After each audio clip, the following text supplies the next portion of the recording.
Hello friends, नमस्ते and welcome back to my channel. आज की वीडियो में मैं पूरे सीए फाउंडेशन का 120 डेज़ का प्लानिंग लेके आई हूँ।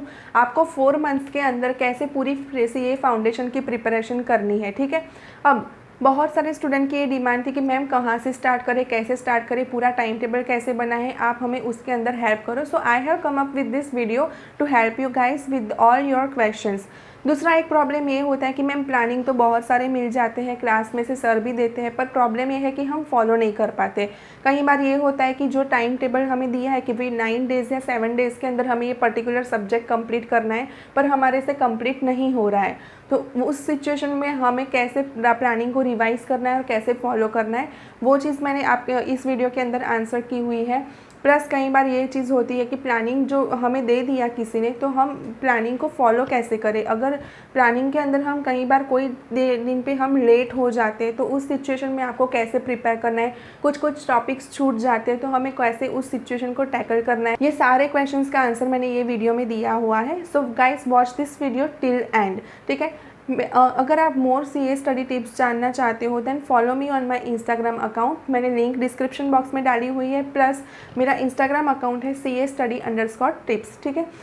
एक और चीज़ थी कि भाई ये जो पूरा प्लानिंग है उसके अंदर मैंने इस हिसाब से बनाया है कि ये 120 डेज़ में आपका टोटल 5 टाइम्स आपका स्टडी कवर होता है, 5 बार आपकी ना टोटल पढ़ाई हो जाती है, आपका रिवीजन हो जाता है। प्लस आपको आपके सारे mock test paper, RTP, suggested answers, module के क्वेश्चन आंसर्स, वो सब गो थ्रू करने का टाइम आ जाता है। प्लस आपको आप एक या फिर 2 पेपर्स आपके ICI के एग्ज़ाम से पहले आप खुद लिखते हो, ठीक है। सो मैंने पूरा जो प्लानिंग है उसको मैंने 4 पार्ट में डिवाइड किया है। पहला फर्स्ट एंड सेकेंड स्टडी, दूसरा पार्ट है थर्ड स्टडी, तीसरा पार्ट है fourth study, and last part है डे बिफोर एग्ज़ाम्स के पहले हमें 2-2 दिन के पहले का फाइनल रिवीजन है। सो ऐसे मैंने 5 हिस्सों में इस प्लानिंग को डिवाइड किया हुआ है, ठीक है। और टोटल आपके फाउंडेशन के 4 सब्जेक्ट्स हैं, पर वो 4 सब्जेक्ट को मैंने 7 पार्ट में डिवाइड किया है। मैंने 7 पार्ट्स के अंदर डिवाइड किया है so that we get the better clarity and approach, ठीक है। गाइस ये वीडियो देखने से पहले अगर आपके माइंड में बहुत सारे कन्फ्यूजन होंगे कि कैसे प्रिपेयर करें, इतना सारा टाइम है और इतनी सारी पढ़ाई है, अप्रोच क्या होना चाहिए, कैसे हमें स्टार्ट करना है, सो वो सारी क्लैरिटी ये वीडियो देखने के बाद आ जाएगी। And this planning I have made based on considering students who are average. मैंने ये ऐसा नहीं सोचा है कि ये सिर्फ बहुत ही ब्रिलियंट स्टूडेंट्स हैं वो ही फॉलो कर सकते हैं। बहुत सारे स्टूडेंट ऐसे हैं मेरे जैसे एवरेज स्टडी वाले होते हैं, तो वो सबको मैंने ध्यान में रख के पूरा ये टाइम टेबल बनाया है। I am damn sure it will be very useful to you. So guys watch this video till end now let's get start the planning. Okay friends, so मैंने फाउंडेशन के जो टोटल आपके 4 subject हैं उसको मैंने divide कर लिया है टोटल 7 सब्जेक्ट में। फर्स्ट पेपर आपका होता है अकाउंट, दूसरा पेपर आपका होता है लॉ एंड BCR। तो मैंने उसको 2 पार्ट में बाइफरकेट कर दिया है, स्प्लिट ऑफ कर दिया है। उसकी वजह से हम उसको ईजिली प्रिपेयर कर सकते हैं और हमारा अप्रोच थोड़ा बेटर क्लियर रहेगा। तीसरा पेपर आपका होता है मैथ्स, स्टैटिस्टिक एंड रीजनिंग। तो उसको भी हमने 2 पार्ट में बाइफरकेट किया है, मैथ्स और स्टेट के अंदर। फोर्थ पेपर आपका होता है इको एंड BCK, तो उसको भी हमने 2 पार्ट में बाइफरकेट कर लिया, ठीक है। Now start with the 15th of August till अपनी एग्जाम के day before 12th of December. सो ये टोटल मिला के आपके पास हो रहे हैं टोटल 120 डेज, राइट। अब उसको मैंने कैसे प्लान किया है, तो सी पहला जो हमारा फर्स्ट और सेकंड स्टडी होगा वो टोटल 62 डेज का होगा, जिसके अंदर हम स्टार्ट करेंगे 15th ऑफ अगस्त से लेके 28th ऑफ अगस्त तक, ठीक है। सो ये जो पहले के 14 डेज है उसके अंदर आपका जो दिन है उसको मैंने 3 पार्ट में डिवाइड किया है। पहला है आपका 3 आवर्स ऑफ अकाउंट, दूसरा आपका 4 आवर्स ऑफ लॉ आपको पढ़ना है, और बाकी के जो 3 और 4 घंटे रहते हैं उसके अंदर अगर आपके क्लासेस कंप्लीट नहीं हुए हैं तो आपको वो आपके क्लासेस लेने हैं, ठीक है। नाउ उसके बाद जो नेक्स्ट 9 डेज है उसके अंदर हम 29 अगस्त से स्टार्ट करेंगे टिल 6 ऑफ सितंबर तक, ठीक है। सो उसके अंदर हम दिन के फर्स्ट 5 to 6 आवर्स अपने इको लेना है, इकोनॉमिक्स आपको लेना है, और उसके अलॉन्ग विद आपको अपने 2 आवर्स आपने जो अकाउंट पहले पढ़ा था जो 14 डेज में उसका हम यहाँ पे रिविजन ले लेंगे, ठीक है। अच्छा, अब अकाउंट आपने ये जो 14 डेज डेली आपने 3 आवर्स लिया है उसके अंदर आपको कैसे प्रायोरिटी रखनी है, जो A कैटेगरी के चैप्टर्स और B कैटेगरी के चैप्टर्स है वो आपको कंप्लीट कर देना है, जिसकी वजह से आपका 60 to 70% का सिलेबस एटलीस्ट कंप्लीट हो जाना चाहिए, ठीक है। सो यहाँ पे आपको ये ट्राई करना है कि आपका 60 to 70% का सिलेबस है वो 2 बार कंप्लीट हो जाए एटलीस्ट। अगर आप पूरा का पूरा सिलेबस कवर कर सकते हो देन इट इज़ फैंटास्टिक, ठीक है। पर अगर कोई रीज़न से आपकी स्पीड कम है, उस रीज़न से या फिर कोई फंक्शन आ गया कि कोई सोशल इश्यू आ गया, किसी भी रीज़न से आप कंप्लीट नहीं कर पाते हो, then don't worry, give the priority to first A and B categories chapter, ठीक है। Now again for the next 9 days you will cover up the stat and reasoning part. Along with that you will revise the law subject which you have completed over here, right? Now उसके 9 days तक, next 9 days में 16 सितंबर से 24 सितंबर तक आपको VCR लेना है जो कि थियरी सब्जेक्ट है। उसके कॉम्बिनेशन में आपको दिन के 2 घंटे स्टेट और रीजनिंग का रिवीजन करना है जो आपने अगला कंप्लीट किया, ठीक है। ये बीसीआर है और उसके साथ हमने वो ये थियरी सब्जेक्ट है तो उसके कॉम्बिनेशन में मैंने प्रैक्टिकल सब्जेक्ट रख दिया तो इस हिसाब से आप बोर ना हो जाओ, ठीक है। फिर नेक्स्ट आपका है 25 सितंबर से लेकर 3 अक्टूबर तक आपको 5 to 6 आवर्स मैथ्स देना है जो प्रैक्टिकल सब्जेक्ट है। उसके साथ आपको डेली 2 आवर्स आपको रिवाइज करना है बीसीआर जो कि थियरी सब्जेक्ट है। अगेन नेक्स्ट 9 days में 4 अक्टूबर से लेकर 12 अक्टूबर तक आपको बीसी के लेना है और उसके साथ ये थियरी सब्जेक्ट है तो उसके साथ हमने रिवीजन में रखा है practical subject that is maths.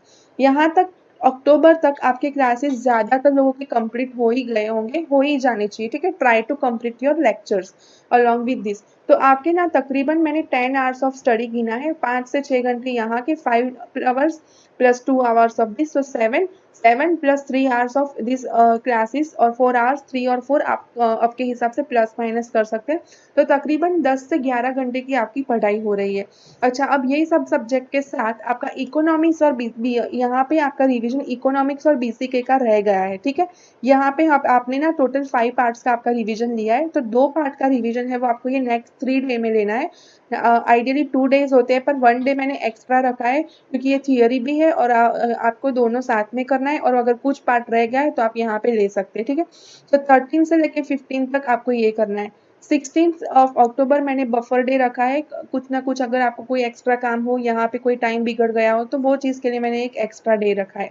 यहाँ तक आपकी जो फर्स्ट 62 डेज है उसमें आपके क्लास भी कंप्लीट हो जाते हैं प्लस आपका एक स्टडी और दूसरा स्टडी दोनों चीज़ आपकी कंप्लीट हो जाती है, ठीक है। नाउ आपका हो आएगा नेक्स्ट थर्ड स्टडी। जो थर्ड स्टडी है वो मैंने 35 डेज का रखा है। ओके, नाउ ये जो 35 डेज का जो आपका थर्ड स्टडी है उसके अंदर आइडियली आपको जो 3 सब्जेक्ट है अकाउंट्स के अलावा के जो 3 सब्जेक्ट है जिसको हमने 2-2 पार्ट में बाइफरकेट कर लिया है तो हम एक पार्ट के लिए 5 डेज और दूसरे पार्ट के लिए 5 डेज। सो आइडियली आपको अगेन लॉ के लिए टोटल मिला के 10 दिन पूरे मिल रहे हैं, ठीक है। सो यहाँ पे आपको पूरे के पूरे 7 सब्जेक्ट के लिए 5-5 दिन मिल रहे हैं। उसमें पर सब्जेक्ट आपको जो भी सीक्वेंस में लेना है वो आप आपकी चॉइस के हिसाब से ले सकते हो। तो पूरे अब यहाँ पे आपके क्लास भी खत्म हो रहे हैं, ठीक है। सो यहाँ पे आपको 10 दिन पूरा 10 घंटे, दिन के 10 घंटे आपको यहाँ पे वही एक पर्टिकुलर सब्जेक्ट को पढ़ना है।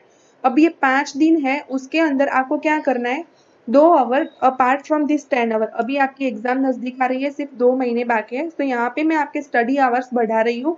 10 की जगह हम अब 12 आवर्स की पढ़ाई करेंगे, ठीक है। सो ये 10 घंटे हम पूरा रिवीजन करेंगे प्लस उसके बाद के जो 2 आवर्स है 5 डेज के।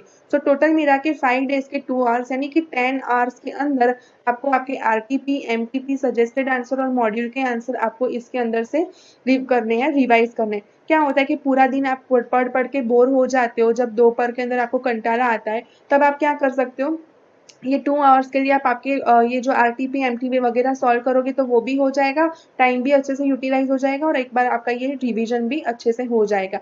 सजेस्टेड आंसर क्यों देखना है, आरटीपी क्यों देखना है, क्योंकि ये आपको पता चलता है इसकी वजह से कि भाई इंस्टीट्यूट आपके पास से कैसे आंसर एक्सपेक्ट करती है। सजेस्टेड आंसर का मतलब क्या है, आईसीआई आपको सजेस्ट करती है कि आप ऐसे आंसर लिखो, ठीक है। सो ये आपको एक ब्रीफ आइडिया देगा कि कैसे लैंग्वेज आपको यूज करनी है, कैसे आपको प्रेजेंटेशन करना है वगैरह वगैरह, ठीक है। नाउ ये जो आपका अब यहाँ पे ना आपको ना मोर देन इनफ टाइम मिल रहा है, इसके अंदर आपकी अच्छे से स्पीड है तो आप 2 दिन आराम से बफर डेज निकाल सकते हो, ठीक है। आप यहाँ पे आपकी स्पीड के अकॉर्डिंगली 2 दिन फ्री रह सकते हो, पर अगर आपकी स्पीड कम है तो आपको बफर डेज एंजॉय करने को नहीं मिलेंगे, ठीक है। So it all up to depends upon your speed. अच्छा, मैम ये हुआ था कि जो फर्स्ट और सेकंड स्टडी थी, ये जो 62 डेज के अंदर, उसमें कुछ कुछ चैप्टर्स लेफ्ट हो गए। अब ये जो 2 आवर्स का रिवीजन है, उसमें आपको क्या करना है, जो आपने ये दिन में अकाउंट पढ़ा है सिर्फ उसी को ही रिवाइज करो। ये 2 आवर्स में, ये 2 आवर्स में आपको कुछ भी नया रिवाइज नहीं करना है। सपोज आपने ये 3 3 आवर्स का जो अकाउंट का स्टडी था 14 डेज के लिए, उसमें आपने मान लो 8 to 9 चैप्टर्स आपने कंप्लीट किए हैं। तो आपको ना यहाँ पे सिर्फ यही 8 और 9 चैप्टर को रिवाइज करना है, नया कोई चैप्टर नहीं उठाना है। मैम तो रह गया, उसको हम कब कंप्लीट करेंगे? तो वो आपको ये जो 35 डेज का टाइम मिल रहा है उसमें करना है। ऑलरेडी आपने ए और बी कैटेगरी के चैप्टर्स कंप्लीट किए, उसका यहाँ पे रिवीजन किया, अब यहाँ पे वापस से आप रिवाइज भी करो और कुछ कुछ इंपॉर्टेंट चीजें जो लेफ्ट आउट हो गई है उसको भी कवर कर लो। आपके पास इनफ टाइम है, ठीक है।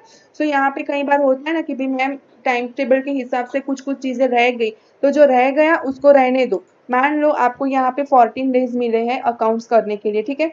अकाउंट्स के आपके 10 चैप्टर्स है, उसमें से आपने 7 कर लिए, 3 चैप्टर्स बाकी रह गए। भले ही आपके ऑन 28 अगस्त को आपके भले ही 3 चैप्टर बाकी है, मूव ऑन करो। उस 3 चैप्टर को कंप्लीट करने के लिए आप नेक्स्ट प्लानिंग को डिस्टर्ब मत करना। ये चीज आप खास ध्यान रखना, तो आप आपके प्लानिंग के हिसाब से पूरे ये 62 डेज में आप पूरे सब्जेक्ट सारे कर सकोगे 2 बार। पर अगर आपका ये हुआ कि भाई यहाँ पे अकाउंट जो था वो रह गया, तो वो आपने इकोनॉमिक्स के डेज में आपने अकाउंट पढ़ा, तो अब इकोनॉमिक्स डिले होगा, तो ये डिले की जो कैस्केडिंग इफेक्ट है वो एंड तक कंटिन्यू रहेगी, पूरे प्लानिंग तक। ये मत करना, स्टिक टू द टाइमलाइन, ठीक है। अब जो रह गया है उसको आप यहाँ पे कवर कर सकते हो। जो ये 5 डेज मिल रहे हैं उसमें ए और बी कैटेगरी के चैप्टर्स ऑलरेडी आपने 2 बार कर लिए हैं, तो यहाँ पे आपको उसमें ज्यादा टाइम नहीं जाएगा, ठीक है।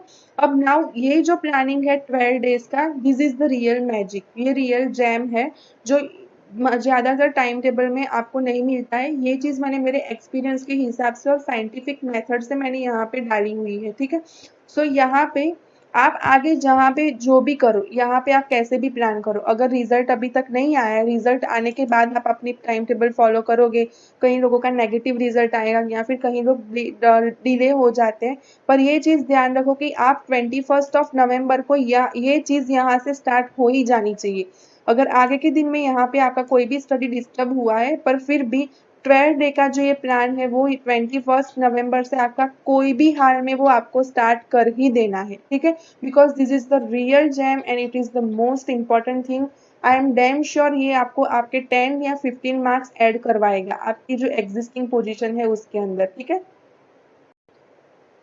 ओके मैम, तो अब ये 12 डेज हम कैसे प्लान करें? अभी आपके ना टोटल सब्जेक्ट्स 4 है एज पर आईसीआई। हमने 7 सब्जेक्ट में बाइफरकेट करके हमने 3 स्टडीज कंप्लीट कर दी। हमने हमारे आरटीपी एमटीपी सजेस्टेड मॉड्यूल के क्वेश्चन आंसर सब कुछ कंप्लीट कर दिया है, ठीक है। अब 21 नवंबर से हम क्या करेंगे, पर सब्जेक्ट हमने ये 12 डेज का प्लान बनाया है, पर सब्जेक्ट हम 3 डेज देंगे। अब ये 3 दिन को हमें कैसे स्मार्टली यूज करना है।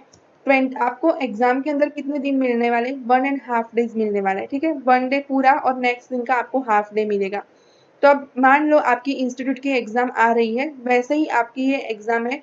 21 नवंबर को आप अकाउंट प्रिपेयर करोगे, 22 नवंबर को भी टिल 10:30 PM, जैसे आपकी एग्जाम होती है 2 to 5 का टाइम होता है, ठीक है। तो हम 12:30 को हम हमारी पढ़ाई स्टॉप कर देंगे, उसके बाद हम थोड़ा रिलैक्स करेंगे, जो भी हमने पढ़ाई की है उसको हम रिवाइज करेंगे अपने ही माइंड के अंदर।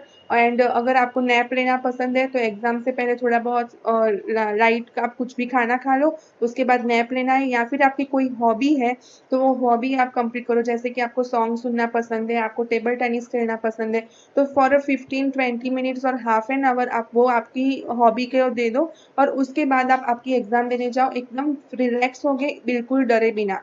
तो वही चीज आपको यहाँ पे भी करनी है। टिल 12:30 PM आपको ना आपका अकाउंट प्रिपेयर करना है for this 21 November whole day और 22 नवंबर को। फिर आप कोई भी प्रीवियस अटेम्प्ट का पेपर उठाओगे या फिर एमटीपी कोई भी उठा लोगे, जो भी एमटीपी आप प्रीवियस अटेम्प्ट के एमटीपी कहीं से भी आपको कोई भी पेपर मिले फुल, वो आपकी या फिर आपके फ्रेंड को बोल के रखोगे भी तू मुझे रैंडमली कोई भी पेपर दे दे, या फिर आपके कजिन ब्रदर कोई भी आपको आप बोल दो, वो आपको कोई रेडीमेड इंस्टीट्यूट का पेपर दे देंगे, ठीक है। आपको वो 2 to 5 PM आपका जो टाइमिंग है उस हिसाब से आपको पूरा पेपर लिखना है। 2 to 5 के अंदर आपका पेपर खत्म हो जाए, उसके बाद एग्जाम के कंप्लीट होने के बाद आपको ही आपका पेपर अपने आप इवेल्युएट करना है। Friends you are the best evaluator of your own self, ठीक है। आपको उसका सजेस्टेड आंसर के साथ कंपेयर करना है, आपने कितना अटेम्प्ट किया, कितना छूट गया, कैसी क्वालिटी आपने अटेम्प्ट की, कौन से चैप्टर्स में आपको रिकॉल करने में दिक्कत हुई, वो सब चीज़ें आपको एनालाइज करना है। और जो नेक्स्ट डे होता है आपका 23 नवंबर, उस दिन के अंदर आपको अगेन आपका पूरा अकाउंट रिवाइज करना है। जी आपने एग्जाम दी उससे आपको पता चल जाएगा कि आपकी कौन से चैप्टर्स वीक है, कौन सी चीज़ों में आपको ज़्यादा रिवीजन की ज़रूरत है, कौन सी चीज़ों की आपको थोड़ी क्विक समरी बनाने की ज़रूरत है। तो वो सब चीज़ें आपको ये 23 नवंबर को करनी है और ये प्रोसेस आपको बाकी के 3 सब्जेक्ट्स के लिए भी करनी है। Friends if you guys will follow this things I am damn sure you will able to get exemption in your existing result. अगर आपकी अभी कैपेसिटी है 50 मार्क्स लाने की ये या फिर 40 लाने की, आपके आराम से 10 से 15 मार्क्स ये प्रोसेस से इम्प्रूव होंगे, ट्रस्ट मी, ठीक है। अब जो है वो फाइनल आपका 10 डेज का ये फाइनल रिवीजन आता है जो 3 दिसंबर से स्टार्ट होता है एग्जाम के अगले 12 दिसंबर तक, ठीक है। सो यहाँ पे आपको अभी क्या करना है, दो दिन आपको 3 सब्जेक्ट लेने हैं और अकाउंट्स के लिए आपका जो लास्ट फर्स्ट पेपर है उसके हम 4 दिन दे देते हैं। फ्रेंड्स अब एक चीज़ मैं आपको बताऊँ, जो आपको यहाँ तक जो ये आपने थर्ड स्टडी किया है वहाँ तक आपने जितने चैप्टर्स किए ना उसी को ही आप यहाँ पे कंक्लूड करो। ये जो एग्जाम के पहले की ये जो 2 दिन का रिवीजन है ना उसके अंदर कोई भी ऐसा टॉपिक मत उठाओ जो आपने पहले कभी नहीं किया है। जो चैप्टर्स आपसे कंप्लीट नहीं हुए हैं, कुछ ऐसा होता है कि भई ये लो वेटेज पेपर है या फिर लो वेट का चैप्टर है, बहुत लंबा है, कुछ टॉपिक आपने रिवाइज नहीं किए, तो वो अभी भी मत ही लो। जो लेना चाहिए था, जो फर्स्ट और सेकंड और थर्ड रिवीजन में आपने जितना किया उसी को ही आप उसको ही अब वापस से रिवाइज करो। क्योंकि क्या होता है कि अगर आपने जो चैप्टर पहले नहीं किया है वो आप अभी ये पॉइंट पे उठाओगे ना तो क्या होगा कि एक तो आपका कॉन्फिडेंस डाउन हो जाएगा, दूसरा आपका रिवीजन जो आपने ऑलरेडी पढ़ा है उसका नहीं रहेगा और जो नया करने जाओगे उसमें से आपको सिर्फ और सिर्फ 5 या 10 मार्क्स ऐड होंगे और सामने आपके 15 या 20 मार्क्स जितना कॉन्फिडेंस डाउन हो जाएगा। सो यहाँ पे आप फाइनल रिवीजन करते हो उसमें जो आपने एग्जिस्टिंग पढ़ाई की है उसी को ही रिवाइज करो, ठीक है। आई होप ये वीडियो आपको हेल्पफुल रहे और अगर आपको ये एक्सेल फाइल चाहिए आप अपने कमेंट बॉक्स के अंदर मुझे आपका ईमेल आईडी सेंड कर दो, I will email you. And also ये 4 महीने आपको फुल डेडिकेशन से पढ़ाई करनी है और आपको यही आपका ये पूरा प्लान है उसके हिसाब से आप फॉलो करोगे, आपको डैम श्योर सक्सेस मिलेगी। फ्रेंड्स दिन के अंदर टोटल 24 आवर्स होते हैं, तो पहले जो 2 मंथ है उसमें आपका ना मैंने एवरेज 10 आवर्स ऑफ स्टडी रखा है, तो ये आपका स्टडी टाइम है। दूसरा आपका 8 आवर्स ऑफ स्लीपिंग टाइम मैंने रखा है, इसमें आप कोई कॉम्प्रोमाइज़ नहीं करो। फ्रेंड्स आपको लगता है कि स्लीपिंग की वजह से आपका टाइम वेस्ट होता है, पर एटलीस्ट 7 to 8 आवर्स की स्लीपिंग तो लिया ही करो, उसमें आप कोई कॉम्प्रोमाइज़ नहीं करो। क्योंकि इसकी वजह से क्या होता है कि आप जितनी अच्छी से साउंड स्लीप लेते हो उतनी ही आपकी वर्किंग आवर्स की एफिशिएंसी ज़्यादा बनती है, ठीक है। और बाकी का जो टाइम है वो आपका रिफ्रेशमेंट का है जिसके अंदर आप कुछ भी कर सकते हो। आप आपका इंस्टाग्राम, व्हाट्सएप और टेलीग्राम, फिर आपका सोशल मीडिया, आपका फ्रेंड्स, फैमिली, गर्लफ्रेंड, बॉयफ्रेंड, सब कुछ ये आप ये टाइम के अंदर मैनेज कर सकते हो, ठीक है। Okay, so this is all about this CA foundation planning. I hope this video will help you lot. अगर आपको ये एक्सेल फाइल चाहिए यूट्यूब मेरी ये वीडियो के नीचे कमेंट बॉक्स में अंदर आप आपका ईमेल आईडी मेंशन कर दो, I will send this file to you. Also, please like, share and subscribe to my channel so that it gives me motivation to make some more videos on such CA study tips, and you can follow me on my Instagram account also। अगर आपको test series conduct करनी है, आपको test लेनी है और आपको मेरी पर्सनल मेंटरशिप चाहिए, then connect me on my Instagram or email, I will guide you for that in detail, okay। In upcoming days I am going to make videos on particular each subject wise मैं आपको tips देने वाली हूँ कि कौन से subject में आपको कैसे इम्प्रूवमेंट करना है, कैसे कैसे आपको उसकी प्रिपरेशन करनी है, उसके क्या क्या स्मार्ट हैक्स है, वो सब चीज़ें मैं नेक्स्ट मेरी वीडियोज़ में कवर करने वाली हूँ। So please do subscribe to my channel and it will definitely useful to you. Thanks for watching this video till and.